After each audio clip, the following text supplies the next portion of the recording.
జిల్లా రాయపర్తి మండలం మొత్తం అతలాకుతలమై ఈ మొన్న జరిగిన వరదలకు అంతా రైతు కష్టపడి ఎకరాన 30,000 ఖర్చు పెట్టి పంట నష్టం జరిగింది.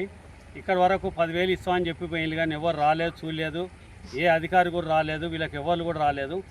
ఇప్పుడు ఎలక్షన్స్ ఉంటే ఎలక్షన్లలో అక్కడ వాళ్ళు చూసుకుంటారు కానీ ఇక్కడ ఎమ్మెల్యే గారు ఇక్కడ పర్యటించి ఇక్కడ ఏం జరుగుతుంది ఏంది అన్నది తెలుసుకొని ఎకరాన 20,000 రూపాయలు రైతులకు అందియాలి ఇమ్మీడియట్లీ.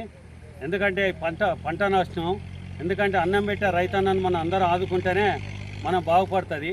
ఎందుకంటే రైతు ఏడ్చిన రాజ్యం, గొడ్డేడ్చిన రాజ్యం ఎప్పుడు బాగుపడది.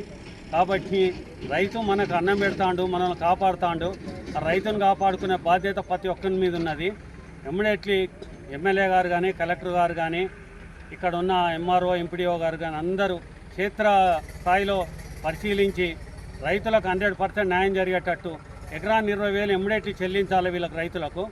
ఎందుకంటే ఈ నష్టం మనం అంచనేయడానికి కూడా లేదు. వరంగల్ మొత్తం అతలకుతలం అయిపోయి కొన్ని లక్షల ఎకరాల నష్టం జరిగింది. అందులో వరంగల్ జిల్లాలో రాయపర్తి మండలం అంచనాలకు అందకుండా పెద్ద ఎత్తున నష్టం జరిగింది. కాబట్టి ఇమ్మీడియట్లీ ఎమ్మెల్యే గారు, కలెక్టర్ గారు, ఎంపీడీఓ గారు, ఎంఆర్ఓ గారు అందరూ వచ్చేసి క్షేత్రస్థాయిలో పరిశీలించి ఇమ్మీడియట్లీ వాళ్ళకి చెప్పడం కాదు, ఇమ్మీడియట్లీ వాళ్ళ నష్టపరిహారం కూడా అందించి వాళ్ళని ఆదుకోవాలని మా బీఆర్ఎస్ పార్టీ నుంచి నేను డిమాండ్ చేస్తున్నాను.